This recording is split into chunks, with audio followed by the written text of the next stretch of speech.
Tonight on CTV News, the city's sewage woes could continue for decades. Canterbury bosses dangle from the side of the building, all for a good cause, and uni students flock in thousands to celebrate the end of lectures. Broadcasting across Canterbury, from the CTV studio, this is First at 5. Kia ora, good evening. Welcome to CTV News, now streaming live online every night at ctv.co.nz. Well, a man killed on train tracks in Kaipoi this week has been revealed as Nicky Wagner's campaign manager. 28-year-old Gary Thompson was struck by a southbound freight train at around 11 p.m. on Wednesday night. He died at the scene. He worked with the Christchurch Central MP at her last election, and in a statement Wagner wrote, "He was a very inspiring young man and worked hard." She says she thoroughly enjoyed working with him and her thoughts are with his family. Police are not treating the death as suspicious. The city's sewage woes are far from over, with council saying it's going to take decades to get back to pre-quake conditions. Chelsea Daniels has the latest. The Christchurch City Council has admitted it could take 30 years before the city's sewerage system is returned to pre-earthquake condition. The 30-year plan is now a government requirement for every local authority to plan for, and when you think that the life of a pipe is 100 years plus probably, then to have a 30-year strategy makes a lot of sense. A council report has said there is a risk the money set aside by the council and the government to fix the pipes will not be enough to cover the cost. I believe that's the case. Yeah, obviously when the cost share agreement was put in place, a full survey had not been done. That's now has been done. And the cost share agreement is addressing the urgent issues. Earlier this year, the government said it would not be contributing any more to the repair of the city's sewer and stormwater pipes. This is despite the council saying it required another $400 million to return things to pre-quake conditions. At present, the council has consent until 2025 for a number of wet weather overflows per year to be deposited into the Avon and Heathcote rivers. And by March 2017, they hope to review the need to pump overflowed into the city's rivers. The reality is Christchurch is a flat city. We're built on a swamp, and when it rains, unless you had a really Rolls-Royce system, overflows are going to happen. And having a Rolls-Royce system doesn't look like an option. A city as big and as flat as Christchurch, it would cost billions to cope with every rainwater event. He says the volume of water flowing through the rivers when overflows do occur is massive in comparison to the small amount of sewage. And he says there are other things to worry about. The major contributors, as I understand it, are really the dogs and the ducks. Our sewer overflows are so few and far between. Minimal impact. Chelsea Daniels, CTV News. Police have released CCTV footage of the city's windscreen washers, showing how they put themselves and others at risk. The move comes as police ponder how they'll enforce the new powers they now have to get windscreen washers off the street. The Christchurch City Council voted unanimously to ban the commercial activity in public places unless the washers obtain a permit from council first. Police have been concerned about gang involvement, with washers intimidating and threatening motorists. Some windscreen washers earn between $60 and $70 an hour. Well, it's the second time Canterbury bosses have taken part in the Drop Your Boss Challenge, designed to help raise funds for youth development. Taking the plunge. It's the scariest thing I've done in a long time. Wow, I can't stop shaking. Close to 30 Canterbury businesses took the drop, raising money for the Foundation for Youth Development. We're really active in creating programs that have got a real benefit to people, and the young kids through our Kiwi Can and our Stars and our Project K programs are our future, and I think people recognise the difference it makes, and that's why they're here. The Foundation focuses on young people's well-being, helping to achieve life-changing goals as a team. A lot of these kids haven't left their neighbourhoods, so to get them out in the mountains without cell phones, cooking, hiking, mountain biking, rafting, all of those amazing things, they come back different people. It's the second year the event's been dropping down people off this 4-storey building. It's also a chance for people to show off their crazy outfits. Consequences is I had to dress in a costume. My daughter's, she's 14. She's currently doing Project K at the moment. She started in April and she's done almost a 360 turnaround already. With a target of $30,000, the group is more than halfway. We were hoping to do better than last year, being the first event, and we've exceeded that significantly, which is great.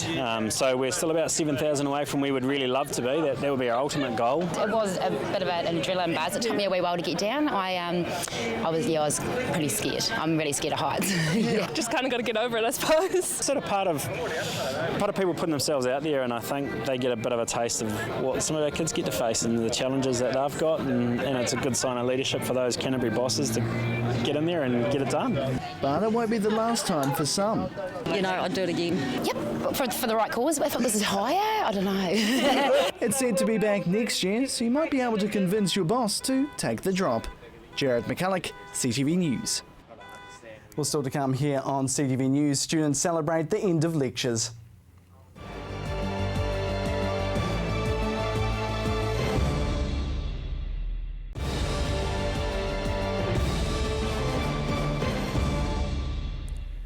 Welcome back to CTV News. A 21-year-old man's been arrested in the city after customs discovered nearly 15 kilograms of ephedrine at the air cargo inspections facility in Auckland. The package was tracked back to a Yoldhurst address where the man was arrested.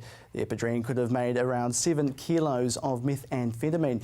Worth up to $7 million on the street, the drugs had arrived in Auckland from Malaysia. This follows a number of major drug busts in Christchurch in the past year, involving methamphetamine coming into the city from the North Island, including an incident where armed police and a vehicle driven by alleged methamphetamine carriers crashed near the airport. Well, a Christchurch couple has just arrived at what most call the bottom of the world, Antarctica.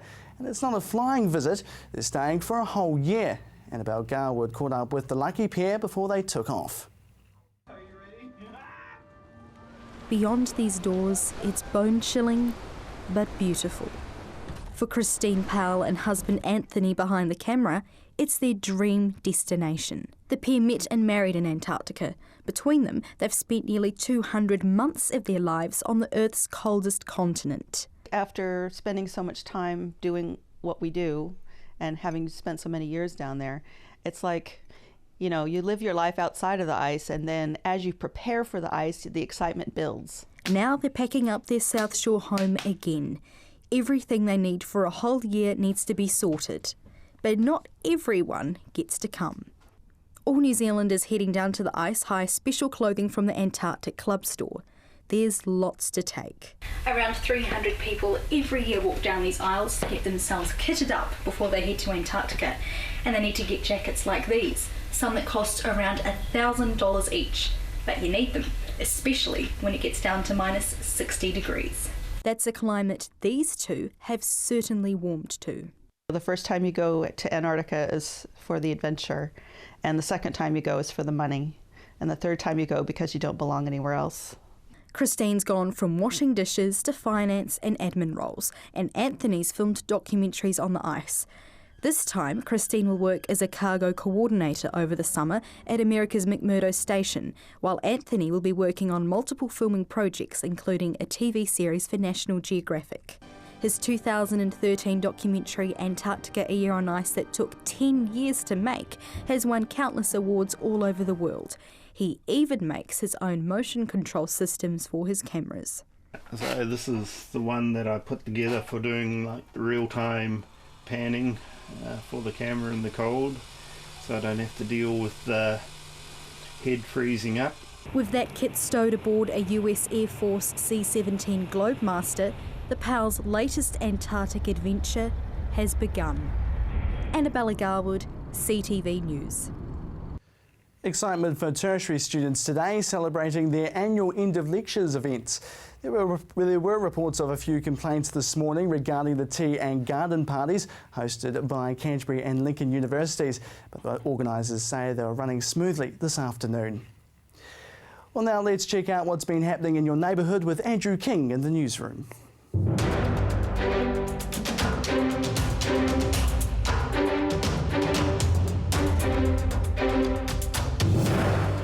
You won't be able to have a tipple on the way to the races at Riccarton next month. A temporary alcohol ban will be in place on the streets around Riccarton Racecourse for the New Zealand Cup Day on November 14. Police and the City Council hope the ban will put the cork on drunken behaviour, stop fights and allow residents living near the course to have a trouble-free day. The ban mirrors a similar one at Addington for the New Zealand Trotting Cup during the Cup and Show Week. Riccarton Function Centre Eric McCormick said the ban was a step in the right direction to make sure the day is enjoyable for all. Lincoln's popular farmer and crafts market will celebrate moving to a new site with a science-themed event tomorrow. The market was held on its site behind the Lincoln Library for the first time last Saturday after moving from the green beside Hilliers Cafe. The event will include Grossology Fun with Slime workshop run by Science Alive along with science-themed games, gifts, a treasure hunt, and it'll run from 10 a.m. to 1 p.m. Rowley Avenue school kids won't be going hungry thanks to a new Lincoln University initiative. The new project, Fuel for Life, which was started by student Sally Terry, involves serving pupils breakfast on Tuesdays. It also provides pupils with recipes and ingredients price list to show how affordable healthy eating can be. School principal Anthony Fatoa says a lot of kids look tired when they arrive and aren't ready for a day of learning. He says the Breakfast Club is a step in the right direction. And finally, the New Brighton Return Services Association have got a glimpse of what their new home will look like. The model created by Auckland University architect graduate Yong Hung Kim has been shown to the RSA members. New Brighton RSA President Bill Lockery was excited about the new extensions, saying after a special meeting the outcome was unanimous for the decision to go ahead. From the newsroom, I'm Andrew King.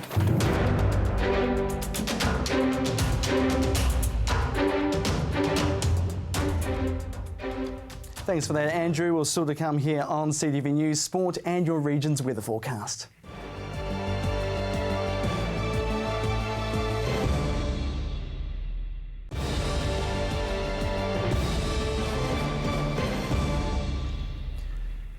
Welcome back to CTV News, and just a reminder, you can watch this bulletin online at 5 o'clock every night at ctv.co.nz. You can also find our stories and bulletins there as well, and this bulletin also repeats here on CTV at 6:30 and 9:30 p.m. Right, let's cross now to Gordon Finlater with the latest in local sport.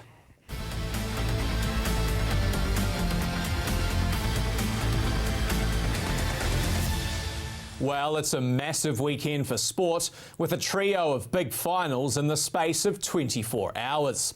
It all gets underway at 3 p.m. tomorrow when our Canterbury Bulls take on Counties Manukau for the National Rugby League title.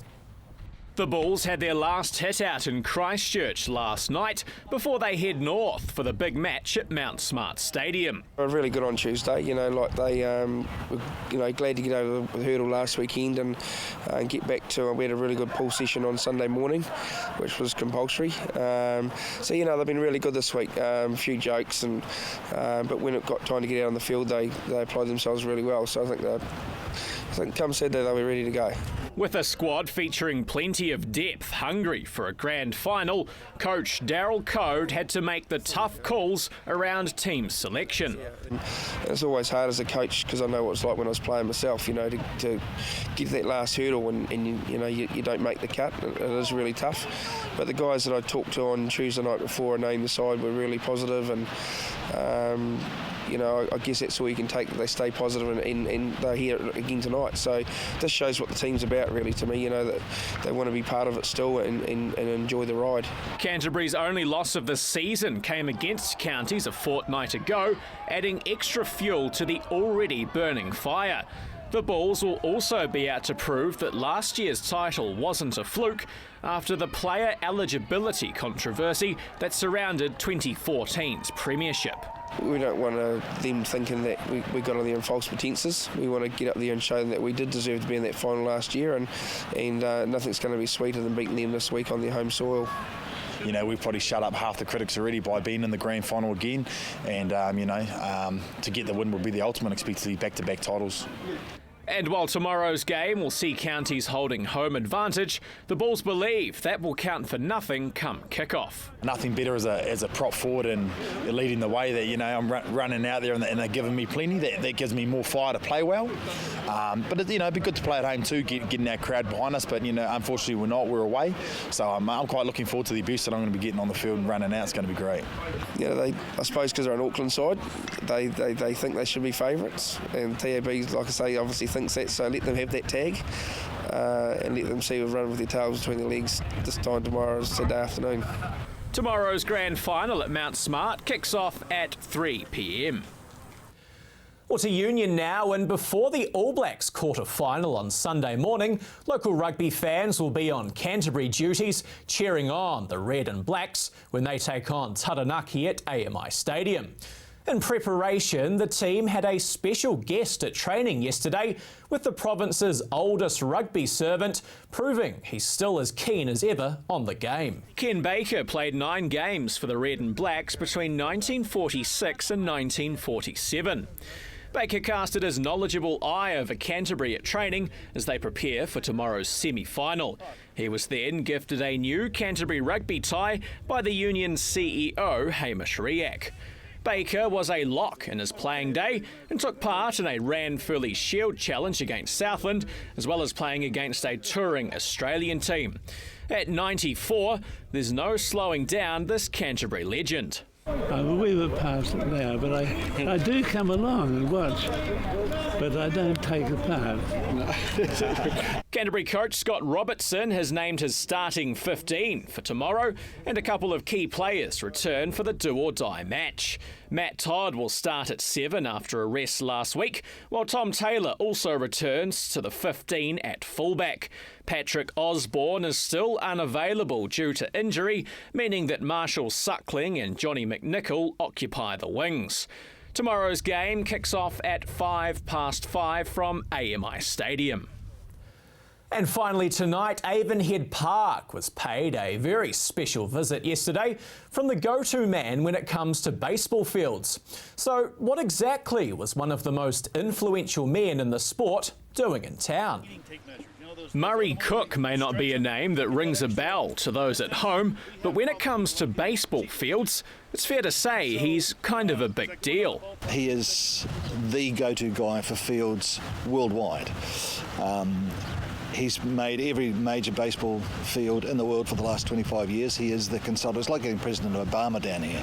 It's an extraordinary thing for him to come and spend time with people here, and he's going back to Auckland tomorrow, and he'll spend time up there as well. And to get that sort of level of expertise is invaluable. Cook was in town to show the Christchurch baseball and community the ins and outs of field preparation, while also promoting his favoured sport to a country with plenty of untapped potential. New Zealand has a lot of very good athletes.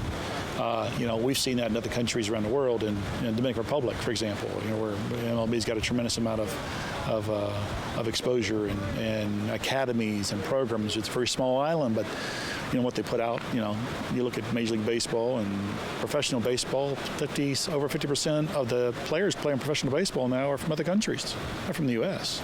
So it's a worldwide game. So we're looking forward to see it grow.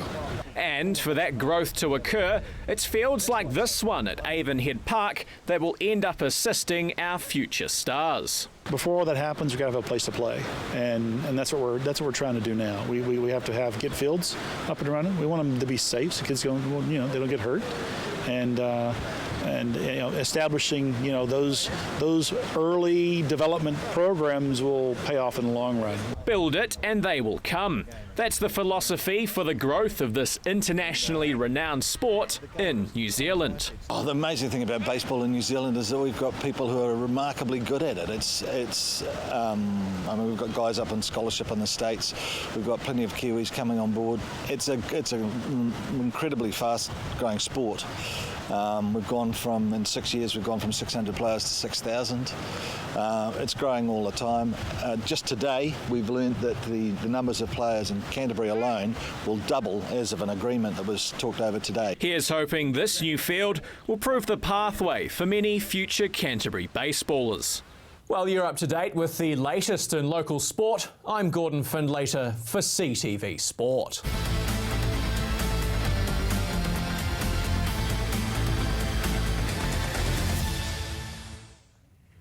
Thanks for that, Gordon. Now it's time for your region's weather forecast.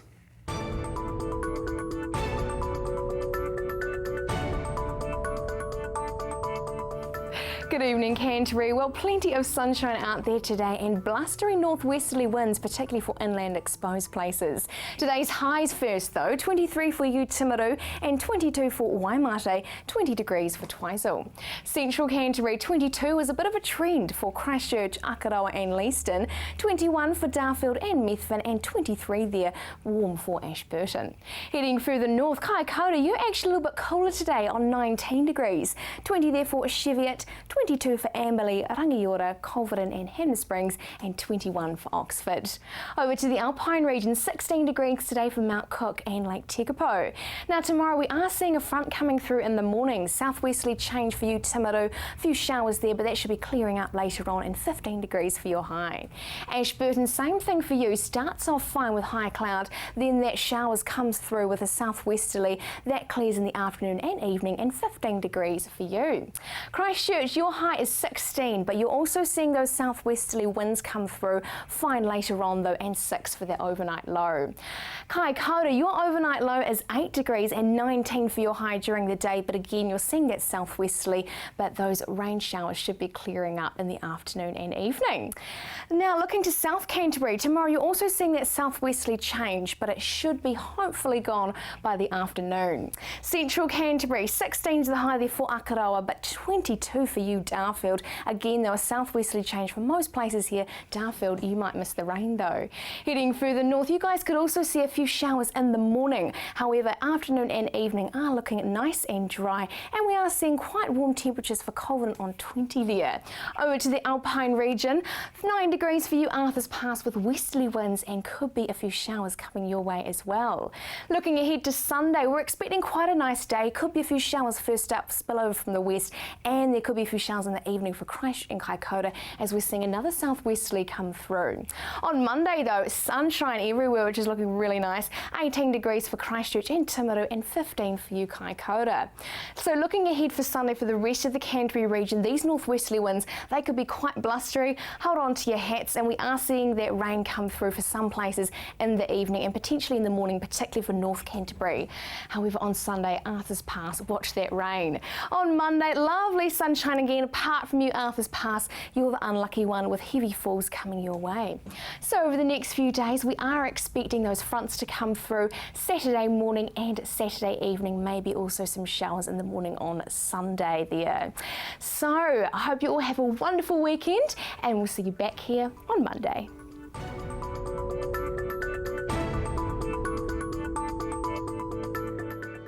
Thanks for that, Mercy, and that is CTV News for Friday. You can find all our stories and bulletins on demand at ctv.co.nz. Don't forget to join me tomorrow night at 5 p.m. for CTV News Week in Review. But for now, thanks so much for joining us. I'm Jared McCulloch. Have a great evening.